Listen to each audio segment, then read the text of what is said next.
Hello friends, welcome back to Nisha cooking channel.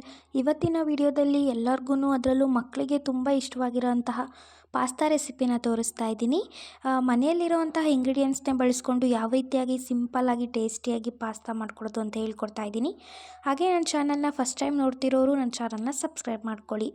ಮೊದಲನೇದಾಗಿ ಈಗ ಒಂದು ಪಾತ್ರೆಗೆ ಬಿಸಿನೀರ ಕಾಯಿಸ್ಕೊಂಡ್ಬಿಟ್ಟು ಅದಕ್ಕೆ ಒಂದು 2 ಕಪ್ನಷ್ಟು ಪಾಸ್ತಾನ ಹಾಕಿಬಿಟ್ಟು 1 ಟೇಬಲ್ ಸ್ಪೂನಷ್ಟು ಆಯಿಲು, ರುಚಿಗೆ ತಕ್ಕಷ್ಟು ಉಪ್ಪನ್ನು ಸೇರಿಸ್ಬಿಟ್ಟು ಚೆನ್ನಾಗಿ ಮಿಕ್ಸ್ ಮಾಡಿಕೊಂಡು ಒಂದು 10 ನಿಮಿಷ ಇದನ್ನು ಚೆನ್ನಾಗಿ ಕುಕ್ ಮಾಡ್ಕೊಳ್ಬೇಕು. 10 ನಿಮಿಷಕ್ಕಿಂತ ಜಾಸ್ತಿ ಕುಕ್ ಮಾಡ್ಕೊಳ್ಳೋದಕ್ಕೆ ಹೋಗಬೇಡಿ.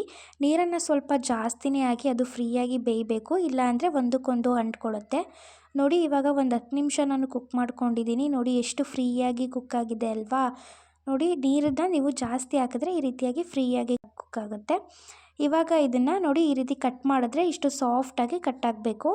ನಂತರ ಇದನ್ನು ಒಂದು ಸ್ಟ್ರೈನರಲ್ಲಿ ಹಾಕಿ ನೀರನ್ನು ಸಪ್ರೇಟ್ ಮಾಡ್ಕೊಳ್ಳೋಣ. ಇದನ್ನು ಬೇರೆ ಪಾತ್ರೆಯಲ್ಲಿ ಹಾಕಿ ಎತ್ತಿಟ್ಕೊಬೇಕಾಗುತ್ತೆ. ಬಿಸಿನೀರು ಕಾವಿಗೆ ಅದು ಮೆತ್ತಗಾಗ್ಬಿಡುತ್ತೆ. ಸೊ ಹಾಗಾಗಿ ಬೇರೆ ಒಂದು ಕಡೆ ಎತ್ತಿಟ್ಕೊಳ್ಬೇಕಾಗತ್ತೆ. ನೆಕ್ಸ್ಟು ಒಂದು ಪಾತ್ರೆಗೆ ಒಂದು 4ರಿಂದ 5 ಟೇಬಲ್ ಸ್ಪೂನಷ್ಟು ಎಣ್ಣೆನ ಹಾಕ್ಬಿಟ್ಟು ಅದು ಬಿಸಿ ಆದಮೇಲೆ ಒಂದೇ ಒಂದು ಹಸಿಮೆಣಸಿನ್ಕಾಯಿನ ಸಣ್ಣದಾಗಿ ಕಟ್ ಮಾಡಿ ಫ್ರೈ ಮಾಡ್ಕೊಳ್ತಾ ಇದ್ದೀನಿ. ಇದು ಫ್ರೈ ಆದ ನಂತರ ಒಂದು ಅರ್ಧ ಟೇಬಲ್ ಸ್ಪೂನಷ್ಟು ಶುಂಠಿ ಮತ್ತು ಬೆಳ್ಳುಳ್ಳಿನ ಸಣ್ಣದಾಗಿ ಪೀಸ್ ಮಾಡಿ ಕಟ್ ಮಾಡಿ ಇದನ್ನು ಕೂಡ ಹಸಿ ಸ್ಮೆಲ್ ಹೋಗೋವರೆಗೂ ಫ್ರೈ ಮಾಡ್ಕೊಳ್ಳಿ.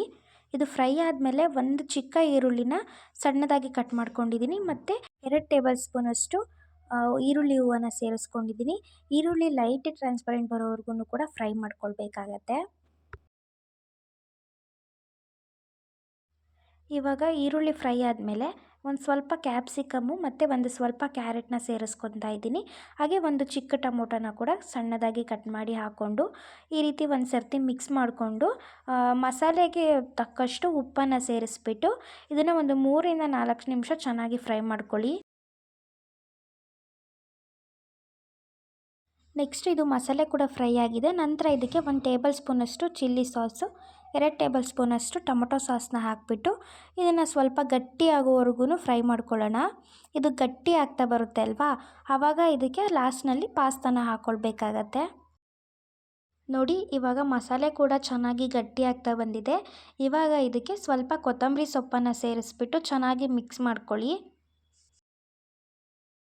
ಚೆನ್ನಾಗಿ ಮಿಕ್ಸ್ ಮಾಡ್ಕೊಂಡಾದ್ಮೇಲೆ ಪಾಸ್ತಾನ ಹಾಕಿಬಿಟ್ಟು ಒಂದು ಸರ್ತಿ ಮಿಕ್ಸ್ ಮಾಡಿದ್ರೆ ಪಾಸ್ತಾ ರೆಡಿ ಆಗುತ್ತೆ. ನೀವು ಪಾಸ್ತಾನ ಹಾಕಿದ್ಮೇಲೆ ಇದನ್ನು ಕುಕ್ ಮಾಡ್ಕೊಳ್ಳೋದಕ್ಕೇನು ಹೋಗಬೇಡಿ. ಇದನ್ನು ಪಾಸ್ತಾನ ಹಾಕಿ ಮಿಕ್ಸ್ ಮಾಡಿಕೊಂಡ್ರೆ ಸಾಕು, ಪಾಸ್ತಾ ರೆಡಿಯಾಗಿರುತ್ತೆ. ನೋಡಿದ್ರಲ್ವಾ, ಮನೆಯಲ್ಲೇ ಇರುವಂತಹ ಇಂಗ್ರೀಡಿಯೆಂಟ್ಸ್ನ ಬಳಸ್ಕೊಂಡು ಸಿಂಪಲ್ಲಾಗಿ ಟೇಸ್ಟಿಯಾಗಿ ಯಾವ ರೀತಿ ಪಾಸ್ತಾನ ಮಾಡೋದು ಅಂತ ಹೇಳ್ಕೊಟ್ಟಿದ್ದೀನಿ. ನೀವು ಇದೇ ರೀತಿಯಾಗಿ ಟ್ರೈ ಮಾಡಿ, ತುಂಬಾ ಚೆನ್ನಾಗಿರುತ್ತೆ. ಹಾಗೆ ಈ ವಿಡಿಯೋ ನಿಮಗೆ ಇಷ್ಟ ಆಗಿದ್ದರೆ ನನ್ನ ಚಾನಲ್ನ ಸಬ್ಸ್ಕ್ರೈಬ್ ಆಗಿ, ಹಾಗೆ ನಿಮ್ಮ ಫ್ಯಾಮಿಲಿ ಫ್ರೆಂಡ್ಸ್ ಎಲ್ರಿಗೂ ಶೇರ್ ಮಾಡಿ.